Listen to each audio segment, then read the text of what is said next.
What's happening, everybody? What's going on? It is Wednesday, Hump Day, February 21st. Shout out to my sister for her birthday, Renee. I love you, sis. I love you. All good. We are here getting over the hump. Episode number 23 with my man, 50 grand, Mr. Kreg and Stewart.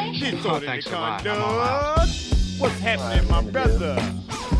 Live in the effect, man. Here on another good Hump Day. I don't know if it's raining in Houston. But it's raining over here, man, and Arkansas real bad. It's coming down. They talking about it's supposed to rain for the next 3 days. I don't know if I need to start building the boat or what I need to start doing. Gonna start early, man. Gonna start early. Proactive. Get that boat ready. Oh, man, I'm feeling good this Wednesday. Like I said, man, Kreg, Stewart, disorderly conduct. I'm with my main man, Shelton Fortenberry Jr. on thinkaboutit radio. Getting over the hump. Episode what episode? 23, baby. 23, like Jordan, MJ. 23, LeBron James. 23. We are here. What we got for him today, brother?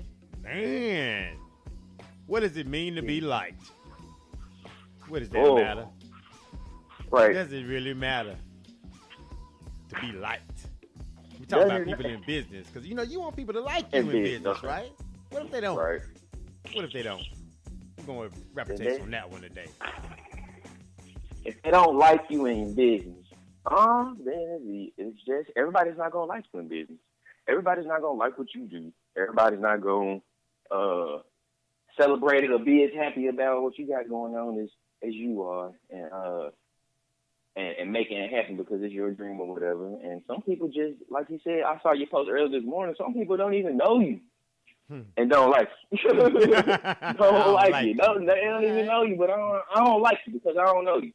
And right. I'm like, how can you not know me but not like me? There's obviously something going on inside of your head and your brain that's bothering you, or you seeing the work that I'm doing and putting in, and everybody showing love or something. It's jealousy. That's what it boils down to. Yes. Jealousy. So what do you do with that? Because, again, I'm in business. I want to be liked. Right. I mean, I'm excited about my business. I speak about it excitingly, so why shouldn't anyone else be excited about it? The way I interject and show my teeth and grin about my business. So why? Why would anyone hate my business? Why would I be, not liked, right? So that can bother an individual, right? To the point to where they get unfocused on continuing on building. Because as I said before, we'll miss the standing ovation while we focus on the one person that didn't clap for us. That was deep right there. Yeah, thank you, man. Thank you, bro. I try, man. I try. I give it to God, man. He may make sun, moon, stars, the universe, and all these things, and then he still had time to make me. So yeah, man, give me some things to say out loud, man. I show my appreciation. You dig what I'm saying? I show my appreciation. Shout out Tasha Dearborn tuning in. She said, yes, jealousy and insecure about something they're lacking. What you say now? Jealousy and insecurities about something they lacking. And they mad at you for just waking up. Hashtag them down for what? Waking up and shining, right? And they mad at that. Why they don't like? That's why they don't like it, Kreg. We said offline. You say somebody don't even know you, right?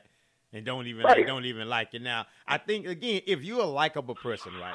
Okay, say you were a jerk before in life. Kreg A. Stewart, a jerk. Cross color days, Maybe you're young. You don't know. Maybe you're not young enough to know about cross color. Old enough. Maybe what was a designer clothes back then when you were young, like younger? Like one of the nice designs you guys wore. I couldn't hear that last part. Like one of the designs, like one of the type of the designer clothes you guys wore, like back in the day. Like something we wore back in the day. Yeah, like a type of clothes. FUBU. Okay, FUBU. Okay, you old enough to know, man. You old enough to know about FUBU. All right. FUBU, Fat Form. Okay, FUBU, Fat Form. Aniche. Yeah. Yeah. All them old, Yeah. Okay. So say you FUBU down, right? And you clean. You clean, right? You FUBU down, right? And everybody else telling you look clean, man. Okay, you look clean, man. Then that one cat. Yeah, right. Said, it's one cat. Man, that ain't clean. Man, that ain't FUBU. Right. It's that one person. Peep game. The one person. Now, peep game. By the end of the night, you over there mean mugging this one cat.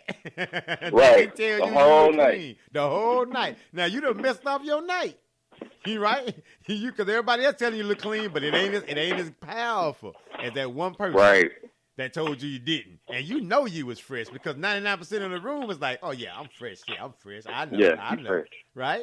Right? So it becomes, man, you become lose focus and not enjoy your day. Not enjoy your Why do we give them the power? Why? And that's the question. That's the question we're going to ask today. And that's the answer we're going to get today because we don't think about a radio, solution-oriented radio, baby. Can you dig it? So the thing about it is that you ask the question, okay, what make them? Okay, what make them feel that way? Now, that's answer that question, man. What do you think it is? They not where they want to be in their business, or they not where they want to be in their life. Mm-hmm. That's really just it. They envious. Envious of you because they see you doing something that they not doing, and that's just that. I've had people, literally friends, so-called friends, just stop talking to me. Won't even speak to me no more, just because I'm doing something different. Will not speak to me. All because I decided to do something different and be different. Now, if I was still smoking, drinking, kicking it like I was and doing all the dumb stuff, I'm sure we would still have conversations and still be cool. But now that I'm doing something that's beyond me, you don't hear from nobody like that no more. And that's cool. I don't have hard feelings. I don't hold hard feelings. I don't hold those grudges. I know for me, I'm at a point in my life to where I feel like I'm grown. I'm becoming a complete man. I don't have time for a lot of unnecessary crap in my life, especially when it comes to people that I feel like aren't. I was putting energy into them, but they weren't putting no energy into me. Say that again. Say that again. I was putting more energy into them, my so-called friends, than I was myself, and I lost myself because I'm too busy worried about what my friends are doing, what they think about what I got going on, what can I do to get with them and hang out with them, when at the end of the day, it really wasn't doing nothing. We weren't doing nothing positive. We weren't doing nothing that was going to take me to the next level. And for me, we just stopped talking. You know, you let it fall apart. And it's not even that, like I said, I don't hold grudges. I don't hold hard feelings. It is what it is. I wish the best for you. I hope the best for you, you know, but at this point in time, I can't keep trying to hold on to relationships or friendships that's not benefiting me. That's just where I'm at. We have a unhealthy relationship with misery. We have an unhealthy infatuation with misery. Stuff that's negative, things that will hold us down. It's almost like, say you are taking swimming lessons, right? And then they just throw you in the water.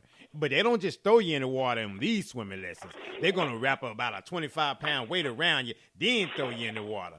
You're going to sink to the bottom. You bound to drizzle, as Snoop Dogg say, right? You bound to drizzle. So what it is that you getting thrown out there, man. You know, just in the deep, just out there in the deep with no way of moving around and amongst a treacherous situation, man. So you got to figure out your way, man, how to navigate through this thing, because again, you're going to have people that's going to say, hey, man, that's the best person in the world right there. Hey, that person right there is the lowliest person in the world. What will you give attention to? What will you feed, right? You're going to feed your fears. You're going to feed your faith. But you're going to feed them. You're going to feed something every single day when you wake up. You feeding something. You are feeding something every single day, just the same way you're feeding your body, you're feeding your mind, right? What are you feeding that? What are you paying attention to? Not a 9, but attention. What are you paying attention to every single day? And if that has your attention, then that's going to have you moving all kind of way. As they say in the country, every which way, right? You're going to be moving all around based upon someone that you say don't care about you. Now, some of this stuff, man, may be perceived that they don't care about us. Sometimes we take on, you know, that they don't like me because of this. You know what? That person may not be thinking about you. They may have something totally different on their mind. Sometimes we are often the creator of our own chaos, right? So we got to also be mindful of that as well. When we do see, you know, we perceive animosity or negativity, that man, that ain't having nothing to do with us. But then we take that on, and then we have in our mind what they're thinking, and then they act a certain way. Now, look, see that I told you? Right. I'm guilty of that. I'm guilty of it. See that's what we do though, man. Again, that. See, we this is therapy, man. Podcast / therapy / right. You know, that's what it's about though. Because if you being transparent and then honest with ourselves, then we can help somebody else. But if we're sitting on here bullcorning line and saying, "Oh man, everything is perfect, all my T's are crossed and I's are dotted," nah, man, it is what it is. Sometimes we perceive a certain thing because and again, that's what we got to check ourselves. Why did I go there? Why did I even think that? And why does that even matter? Right? That's the question you got to start asking. Put that energy into those things. We got to start digging internal, man. And then we'll start getting the external answers that we want, right? Because a lot of times, man, we thrive in chaos too cool. We too cool with chaos, right? Chaos break out, man. Everybody else running. We're like, oh, I'm used to this. No, partner. They shooting duck, right? Square business, man. Square business. We sitting around, oh, they ain't doing that. I ain't worried about it. No, we too comfortable in chaos, brother. That's what I'm saying, though, man, and that's why I encourage people, man. Anybody listening, man, anybody that know anybody, man, that's comfortable in chaos, man, share this podcast with them. Share this podcast with them, man, and let them know, man, don't be comfortable in chaos, man. If it's not feeding you or educating or uplifting you, then what are you doing? That's just like watering a dead plant. What are you doing? That soil ain't going to produce nothing. Why you steady investing in that? There's no such thing as an ex-friend, bro. No such thing. If that person was your friend, that's your friend. Regardless, ain't no ex-friend, man. You have associates. We need to quit associating friendship with associates. There's associates, there's business relationship, there's people we know, there's people we're familiar with, and then there's friends, right? So we can't intertwine all that, especially in business, man. See, your friends don't need to be your business partners, not all of them. I said that about you in real estate. I said, don't get up. If you got a family member and they are a real estate agent, find somebody else. Because people, friends and family for me, man. He couldn't get it out. Man, I couldn't. Most frustrating situation I went through, man, was trying to get my house. And we dealt with my wife's, one of her cousins or aunties or something. It's one of those, first cousin, second cousins, but it's a relative or whatever. When you deal with family, man, or you deal with friends, when it comes to business, they gonna treat you like friends and family. Like at least that's how I felt. Like I was getting treated like a family member. Like our appointments, our schedules, us seeing houses and stuff. It always was lackadaisical. It was never, a set this, a set that, or anything like that. Mm-hmm. It was always a frustrating situation. When it didn't have to be.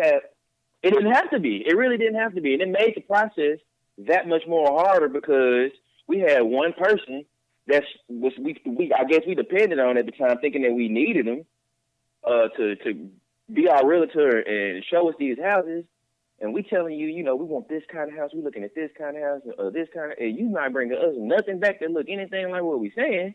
It's frustrating. But that goes back to what you were saying about friends and business. You're not gonna have. Your friend's not going to be as passionate about what you got going on, especially if it's something that you created. Yes. Now, if y'all did it together, then, but if it's something that you created, that you came to them with, you better be the one to handle it and don't depend on nobody. Yes. Yes, man. Square business. Miss Tasha Dearborn say, watch those labels. Can you dig it? You're throwing them labels out there real quick. We do it so easily without even thinking. Without even thinking about it, man. We see a little kid, right? Little kid run around, this, that, and the third. Oh, what's going on with so-and-so? Hey, that's your son? Yeah, he bad. Huh? Right. She bad. That kid hear that. That kid hear that all the time. Man, I heard a lady in the store, man, the other day, man, talking so bad to a little boy, man. And that little boy just had to look on his face like, help me. I'm like, I can't. It's two of them, dog. It's two of them. I can't do nothing with that, player. I want to help you. I do. Be strong, young man. Be strong. I was thinking, hey, man, I want to help him because he had touched him, man. He had did something, man. She went off on that little boy, man. I mean, like, you leave this alone and and then he said something else to them little kids at school. That's why you acting like that because of them kids. And and then, man, the little boy had the nerve to say something. Don't say nothing. Man, I'm like, don't say nothing. I feel bad for the little boy. I walk by like, I'm not looking. I ain't lying, man. Your brother nervous. I couldn't do nothing. I want to say something, though, man. I did. My wife was with me and stuff. She was like, she saw the reaction on my face, and she was like, I could hear her say it without her saying it out loud, like, what you gonna do? Because my face was like, I want to do something. I'm like, I can save you, young man. Shoot, I can't do nothing. Did you hear the story? I know this officer. Yeah, go ahead, man. Did you hear the story, man, about this guy? I guess he was at the grocery store with his child. The child was acting up or whatever, and I guess the dude behind him started whooping the child, like with his belt. Gave him a spanking, like you know. Because he was acting that bad. They didn't call the police on him. Man, he done whooped him. Gave him